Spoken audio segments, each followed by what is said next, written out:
2200 ga barakam? Qo'shing aka ozgina. Yo'q, bo'lmaydi. Bo'lsa shunga qo'yib yuboramiz. Baraka aka, yangi ham beriladi. Prosta aytib o'ting, motor polniy qilingan deyapsiz. Motor polniy, ходовой частьlari polniy qilingan. Amortizator ходовой, umuman mashina shu yo'q. Ideal. Ideal.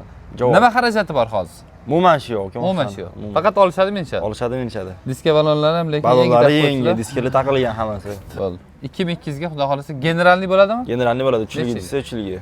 Yana necha yilga? Qo'shib beramiz. 7 yilga bo'ladimi? Bo'ladi. Gap yo'q. Do'stlar, mana haqiqatan 1,5 ming dollarga Matiz olib kelishadi, lekin faqat generalniy daverskiga, 6 soatga deyshadi. Mana haqiqatan generalniga berishadi. 7 yilga bo'lsa 7 yil ekan. O'zlari nomidagi. O'z nomingizda? O'zimiz nomimizda. Bo'ldi. Mashinamizga elegan diska bilan massafadan balonlar taqib qo'yishgan ekan. Holati ideal ekan, lekin haqiqatan bitta shu kuzovini aytmasanglar, kuzovi ham lekin zo'r holatda ekan. Bu yoqda chizilgan joylari bor ekan. Shu. Lekin mashinamiz ideal ekan, haqiqatan minib ko'rdik. Ходовойлari zo'r ekan, motorlari yaxshi ekan. Gaz baloni ham bor ekan. Sizlar uchun 2200 dollarga beramiz. General davenisi ham bor ekan. Sraz bosib olsanglar bo'ladi. Bosinglar.